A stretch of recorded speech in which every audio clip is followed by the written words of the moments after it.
Ok, YouTube. Ouais, c'est bon. YouTube, man, ça dit quoi, les gars? J'espère que vous allez bien. On a une petite breaking news aujourd'hui. Killian Hayes s'est fait cut par les Brooklyn Nets. Comme je vous l'avais dit quand il avait signé, c'était pas un contrat garanti qu'il avait. C'était un contrat pour le training camp. Et malheureusement, il a encore et toujours des problèmes de hanche. Chose qu'il a depuis longtemps, les gars. Je vous cache pas qu'il en a, ça fait longtemps qu'il a des problèmes de hanche. Je sais pas, la hanche apparemment c'est un truc qui est quand tu te blesses à la hanche c'est vraiment compliqué, tu vois. T'as souvent des les complications au niveau de ça. Et voilà, c'est compliqué.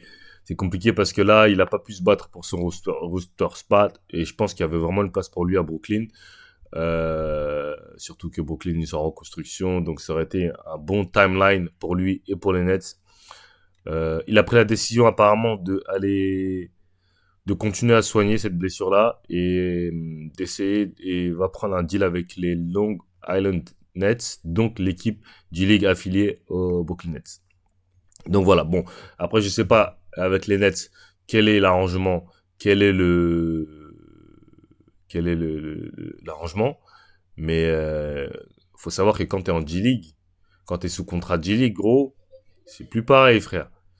C'est pas comme quand t'es en contrat NBA que tu descends en G-League. Quand t'es en contrat G-League, gros, déjà l'argent, ça va être à peu près 7 000 € par mois, des fois 4 000, des fois 5 000. Et surtout ton rôle, ils vont toujours avantager les mecs qui descendent de NBA.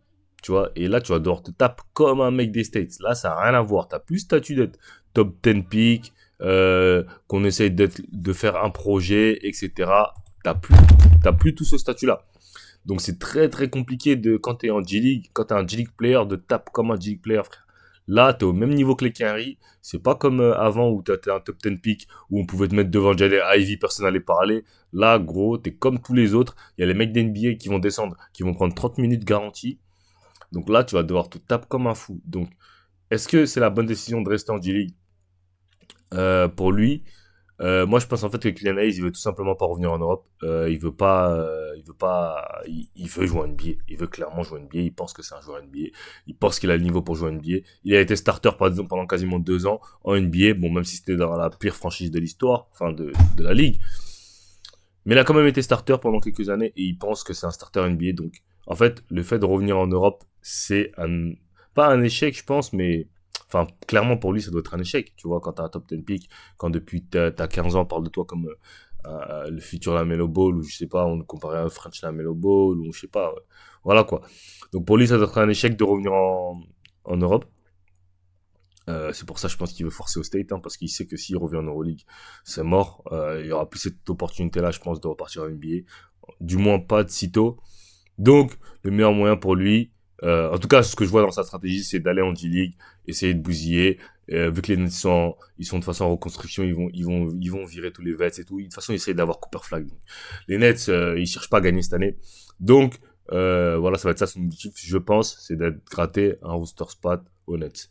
Est-ce que c'est une bonne stratégie? Moi, je ne pense pas parce que je pense que si pendant 2 ans et demi, t'as pas réussi à t'imposer à Détroit, t'as pas réussi à faire des stats correctes, des très bonnes stats ou t'imposer comme même pas un starter, mais un joueur qui come off the bench pendant 2 ans où on t'a aidé, on t'a poussé. Je pense pas que tu puisses t'imposer dans la jungle, qui est les States, qui est la G-League, où c'est n'importe quoi, où les gens jouent que pour faire leurs stats. Et surtout que toi, t'es pas un joueur justement, qui est dans ce truc-là de faire ses stats ou qui est dans ce truc-là de pure scoring et tout. C'est plus un mec qui va défendre dur, qui va faciliter les autres, etc. Donc, je pense que c'est compliqué un peu. G-League, je pense que ça aurait été un bon moyen, un bon endroit à fréquenter quand il était lors de sa première année. Ça leur aurait permis de plus développer son tège, plus de liberté, etc. Mais il l'a pas fait. Il a jamais posé les pieds en G-League, tout comme Franck. Mais je pense que maintenant, aller en G-League, je pense que ça sert à rien. Moi, je pense que à l'heure où on est, il y a pas mal d'équipes en Euroleague qui sont dans le cataclysme, qui leur manque plein d'arrière, comme Maccabi. Euh, voilà, il y a des places en Euroleague. Il y a des places en Euroleague et il faut qu'ils viennent prendre une place en Euroleague. Je pense, là, c'est le meilleur moyen parce que là, il descend avec un vrai statut de joueur NBA. C'est ça aussi qu'il faut savoir. Là, il descend avec un statut de joueur NBA. Là, il fait un an en G-League. Il taffe pas. il va en Euroleague, plus avec un statut NBA, avec un statut G-League, qui n'a pas taffé. Donc, vous voyez ce que je veux dire? C'est beaucoup, beaucoup, beaucoup de risques.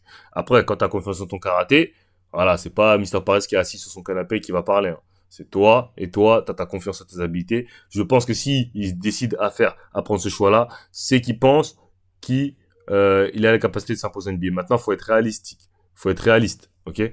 T'as l'opportunité de venir en Euroleague, prendre 30 calmes mois, 40 calmes mois, ou aller en G-League, prendre 7 calmes mois, et voilà, voilà. Donc, après, voilà, comme j'ai dit, nous, j'ai pas les coulisses. Ça se trouve que les Nets l'ont proposé, lui ont dit qu'il y avait quelque chose de garanti, mais je ne pense pas parce que le rooster, il est complet. Et donc voilà. Parce que c'est très risqué. Après, la vie sans risque, c'est pas une vie. Donc s'il prend des risques, c'est tout à fait compréhensible. Mais voilà, c'est pas quelque chose qu'on n'aurait pas pu venir, qu'on n'aurait pas pu voir venir. Même s'il aurait joué, ça n'aurait pas été garanti qu'il ait une place dans le roster. Mais voilà, en fait, je peux pas feel bad about him, puisqu'il a eu son opportunité pendant quasiment 3 ans, il était starter. Gros, ils l'ont mis devant Jalen Ivey, donc à bout d'un moment, tu vois, c'est bien beau, mais voilà, c'est pas comme un mec qui a pas eu d'opportunité, tu vois. En NBA, tous les ans, il y a des nouveaux joueurs qui arrivent, qui sont tough, les joueurs ils poussent derrière, frérot. Si en 3 ans tu peux pas t'imposer, on passe au next, tu vois. On passe au next. Et voilà, là, même quand il signe à Brooklyn, ça sera pas en mode de ouais, vas-y, on te met dans le starter et tout. Gros, on t'a donné d'opportunités pendant des années, des années, des années. Et voilà, c'était compliqué pour lui. Problème de shoot, manque d'agressivité. Voilà, tout simplement, tu vois. Regarde, il a passé 4 ans à Détroit. Première année, il joue 25 minutes par match. Il tourne à 7 points. 35% au tir. Ok, c'est dégueulasse. C'est dégueulasse, 35% au tir. 27% à 3 points. Regardez son pourcentage à 3 points. Il n'a pas fait une saison au-dessus des 30%. T'es un meneur NBA, tu peux même pas shooter à 30% à 3 points. Tu peux pas jouer en NBA. C'est tout simplement pas possible. Et regardez, il a joué plus de 25 minutes de moyenne les 4 saisons. 25, 25, 28, 24. Donc tu vois, donc c'est un mec qui a eu son opportunité, les gars. On peut pas, tu vois, on peut pas dire le contraire. C'est un mec qui a eu son opportunité. Maintenant, ça a pas marché. Voilà, frérot, tu vois, c'est la NBA, frère. La moyenne du carrière NBA, c'est 3 ans. Donc voilà, c'est juste un joueur parmi tant d'autres, tu vois, qui est venu dans la ligue, qui a eu son opportunité, qui a pas réussi. Et voilà, tu vois. Il y en a qui vont dire oui, mais c'est pas mal, 8 points de moyenne en carrière pour 5 à 6, 2 rebonds. Ouais, mais quand tu joues dans l'équipe la plus nulle du pays, pendant 4 ans, tu as joué plus de 25 minutes. En fait, voilà, tu as un top 10 pick. On attend de toi que tu sois, voilà, un top 10 pick à 2-3, c'est pour changer la franchise, tu vois. C'est pas pour être un joueur lambda. Tu vois ce que je veux dire? Dans une équipe qui perd 8 points, 5 rebonds. 8 points, 5 rebonds aux Celtics, aux Lakers, à Golden State, en sortie de banc à Phoenix. Je te dis, c'est très bien. C'est très bien. Mais là, tu me dis 8 points, 5 rebonds à Détroit, dans l'équipe la plus nulle de la ligue, en shootant à 30% à 3 points, à 27% à 3 points, 38% au tir, pas une saison à plus de 40, enfin une seule saison à plus de 40% au tir. Tu vois?